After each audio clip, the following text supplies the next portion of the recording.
Почитувани пријатели, ви посакувам Божи благослов. За денес ќе размислуваме и имаме интересна тема, а тоа е кои се различните имења и титули на Господ Исус Христос. Во посланието до евреите, 1 глава, апостолот вели вака: Бог, кој од стари времења многу пати и на многу начини им зборуваше на нашите татковци преку пророците, во последните денови ни зборуваше преку Синот, Исус, кого го постави за наследник на се и преку кого ги создаде и вековите. Тој е одблесок на неговата слава и одраз на неговото битие, кој носи се со своето силно слово, кој го изврши очистувањето на гревовите и седна од десно на величеството во висините и стана толку повозвишен од ангелите, колку што наследи повозвишено име од нив. Во Библијата има околу 200 имења и титули дадени на Христос. Следниве што ќе ги спомнам се некои од најпознатите, организирани во 3 дела според одразот и имињата на природата на Христос, неговата позиција во Светото Тројство и неговото дело на земјата за нас. Прво, природата на Христос. Исус Христос е представен во Ефесјаните 2 глава, 20 стих, како главен темелник или главен камен темелник, или буквално крајаголен камен. Исус е камен темелник на зградата, неговата црква. Тој ги соединува евреите и другите народи од целиот свет, мажи и жени, сите вистински верници, наречени свети од сите возрасти и места, во една структура изградена преку вера во него, која ја споделуваат сите верници. Ако тој не е темел на црквата, таа црква и да се нарекува црква, не е црква, бидејќи тој е главниот камен на кого црквата се потпира и живее и екзистира. Без Исус не постои црква.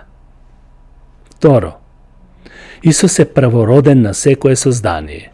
Согласно зборовите на апостол Павле во Колосјаните 1 глава 15 стих, тамо се опишува дека Исус е создател. Тој не е создаден или првото нешто што го создал Бог, како што некои погрешно учат и тврдат. Бидејќи стихот во Колосјаните 1 глава 16 стих вели дека сите нешта се создадени преку Исус и за негова слава. Наместо тоа, значењето е дека Христос го зазема достоинството и моќта над сите творби, дека го одржува највисокиот ранг во универзумот и дека тој е возвишен во однос на сите други. Всушност, тој е почеток на сите нешта, создател на се. Како трето, тој е глава на црквата. Во Ефесјаните 1 глава, 4 глава, 5 глава, Исус Христос е опишан дека тој е глава на црквата. Глава на црквата не е некој цар, папа, туку тој е единствениот врховен, суверен владетел на црквата.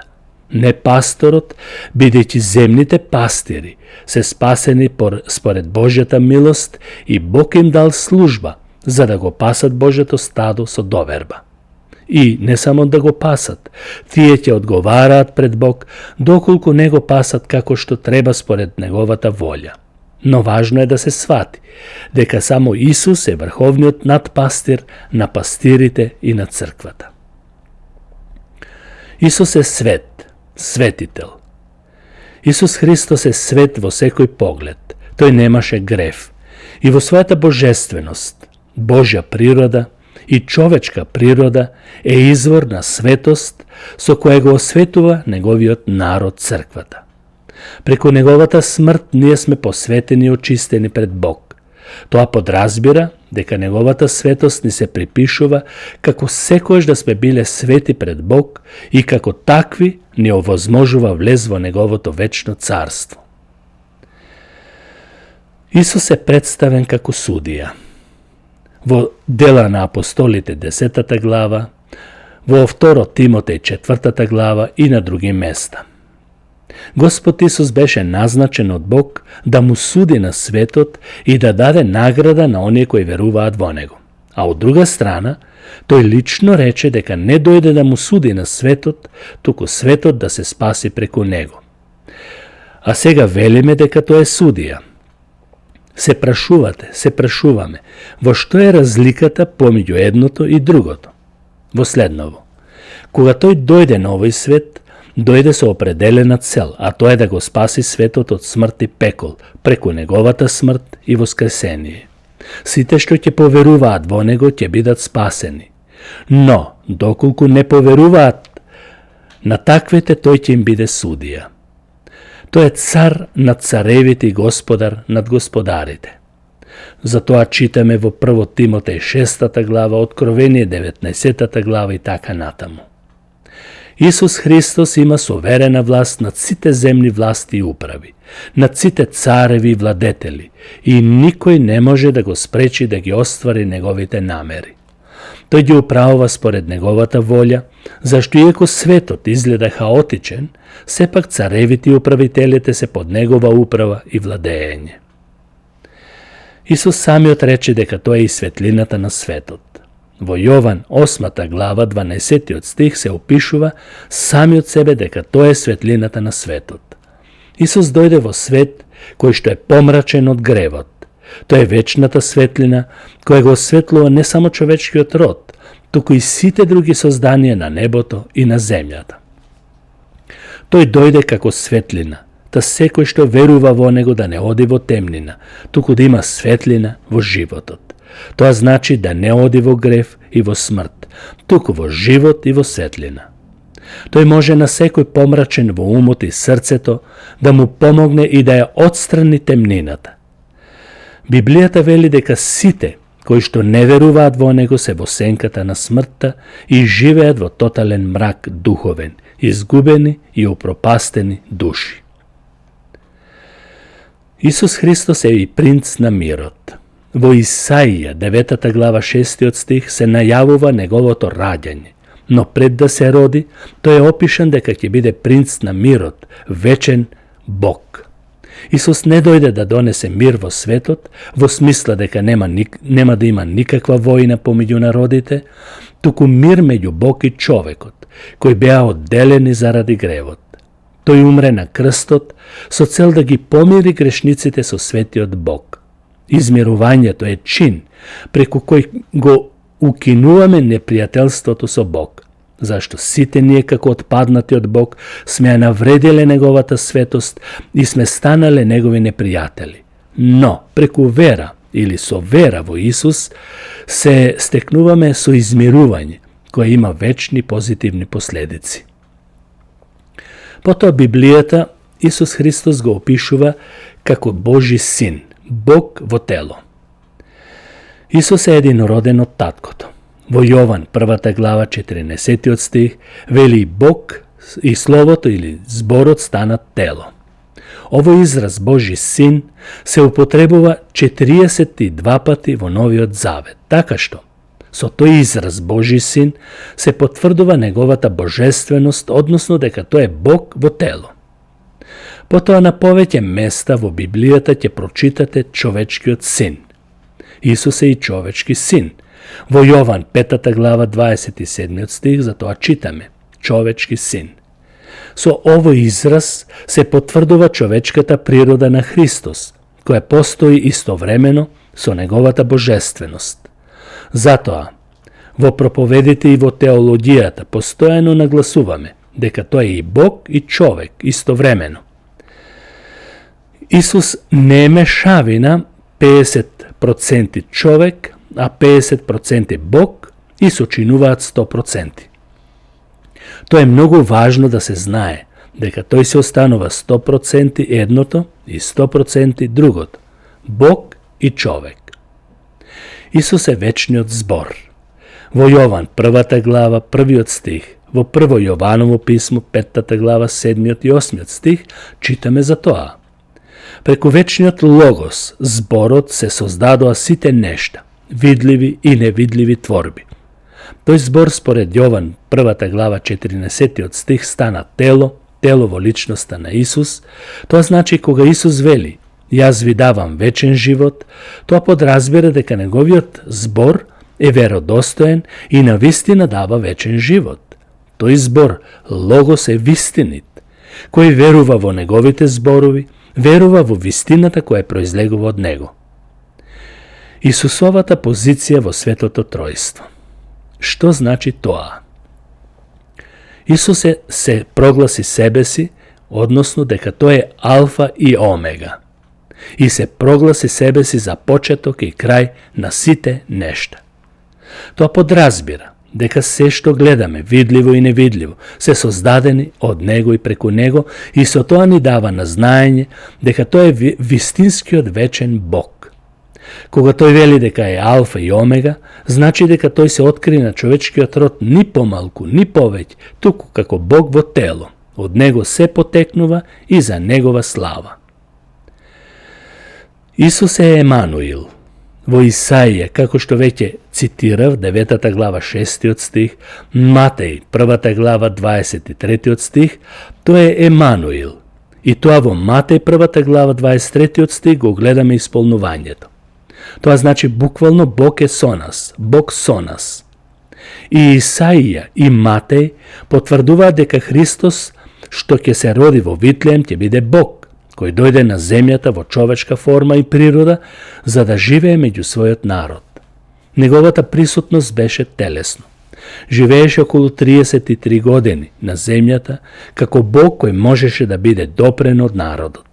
Тоа не е ништо друго, освен големата љубов кон Бог, кон неговите созданија. Исус е оној Бог кој се откри и во Стариот Завет со зборовите «Јас сум».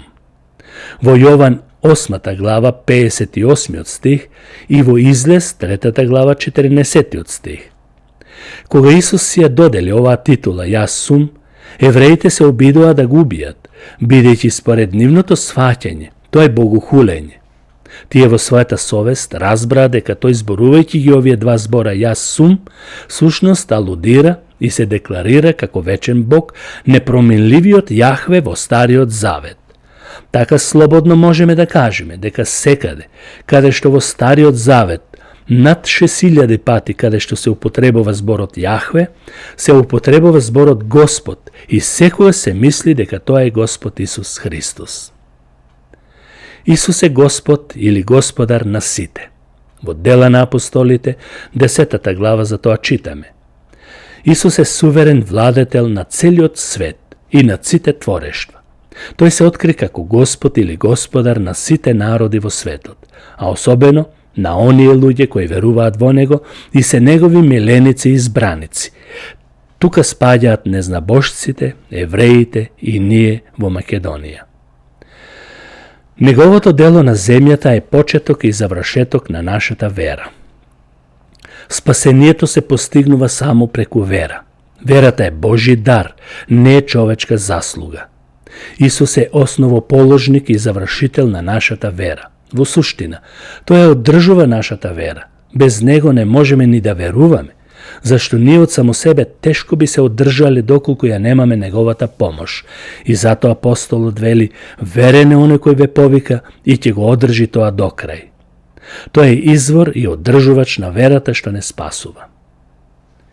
Потоа Исус себе си се нарекува дека е лебот на животот. Во Јован 6 глава 35 и 6 глава 48 стих.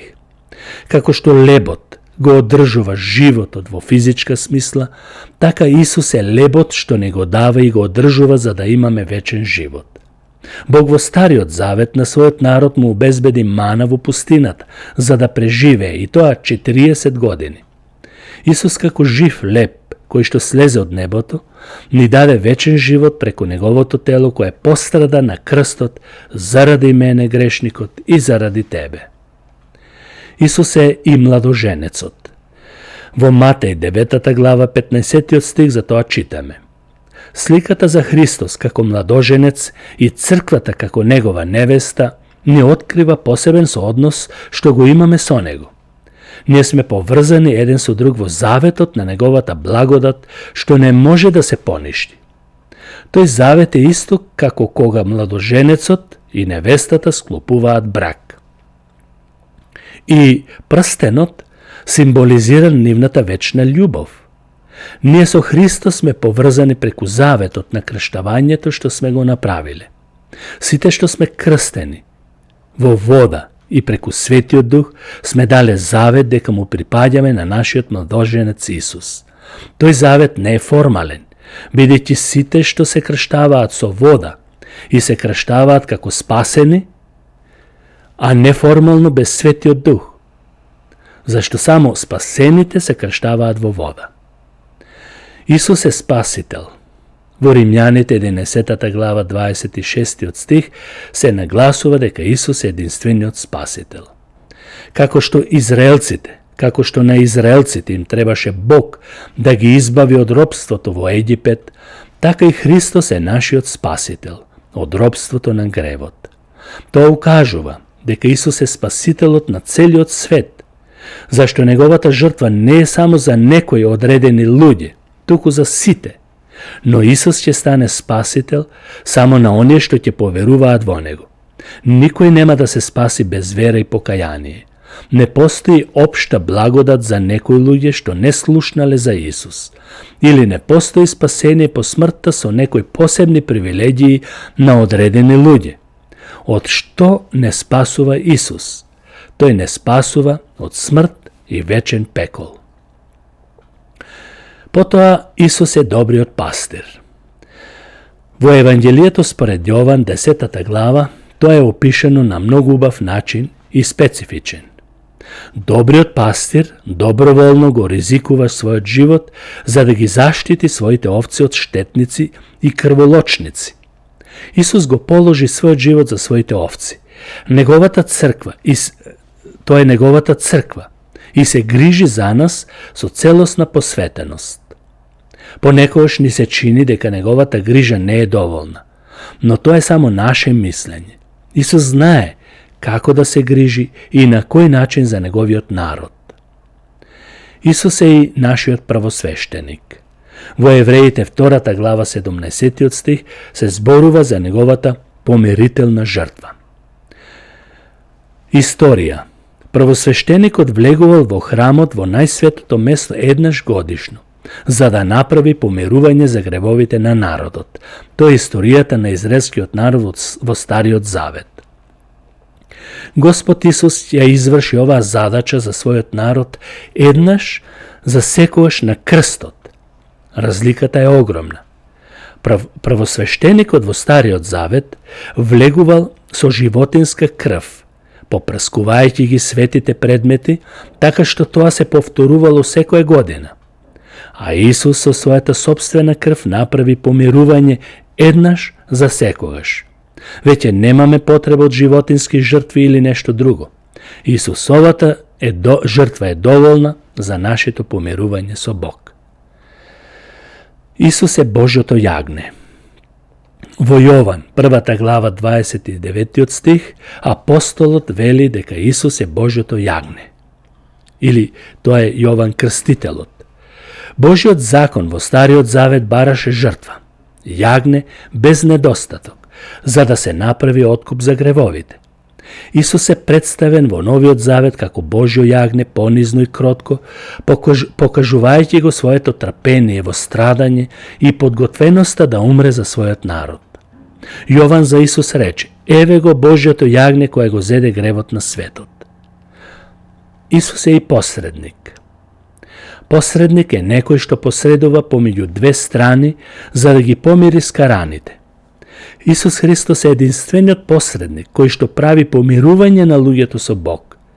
Молењето на светци и светице е излишно и непотребно, бидејќи се заобиколува оваа најважна улога на Христос, како единствен посредник. Ако се тргне Христос настрана, се тогаш се припишува улогата на посредниците, на други личности, што немаат таква задача, ниту во Стариот, ниту во Новиот Завет. Исус е и нашата карпа на спасение. Како што во пустината потече вода од карпата, од стената, кога удри Мојсей со стапот, така Исус во Новиот Завет е карпата од кого потече извор на жива вода, која што струи за вечен живот. Тоа е карпата на која ги градиме нашите домови и куќи, односно нашиот живот. Ниту една бура не може да ја сруши куќата која е изградена на темелот Исус. Исус е и воскресението и животот. Во Јован 11 глава 25 стих, тој јасно се представи себе си дека е воскресението и животот, и секој што верува во него нема да умре. Исус ќе ги воскресне нашите мртви тела, односно, тој ќе ни даде ново тело, нераспадливо, вечно. Како што воскресна тој од мртвите со прославено тело, така и ние ќе бидеме со него прославени при неговото воскресение при нашето воскресение од мртвите. Нашиот греф е закупан со него. Кога тој умре и ние умревме со него, но и воскреснавме за да одиме во новиот живот создаден од Бог. И Исус е вистинската лоза. Вистинската лоза обезбедува се што е потребно на прачките, тоа се верниците, за да го имаат плодот на духот. Исус вели дека без него не можеме ништо да направиме. Секој верник треба да биде прилепен за него, за да дава добар плод. Верник без плод е невозможно. Исус е и патот, вистината и животот. Исус е вистинскиот пат да се стигне до Бог. Тоа е единствената вистина во светот, единствениот извор на вечен живот. Тој ги отелотворува сите три, патот, вистината и животот, и му дава смисла на нашето постоење, и она за кое сме создадени од Бог. Ние сме создадени за Бог, да живееме за Негова слава и да бидеме послушни на Неговиот збор, кој што е мевлем и спасение на нашите души. Почитувани, Бог да ве благослови сега и секогаш. Амин.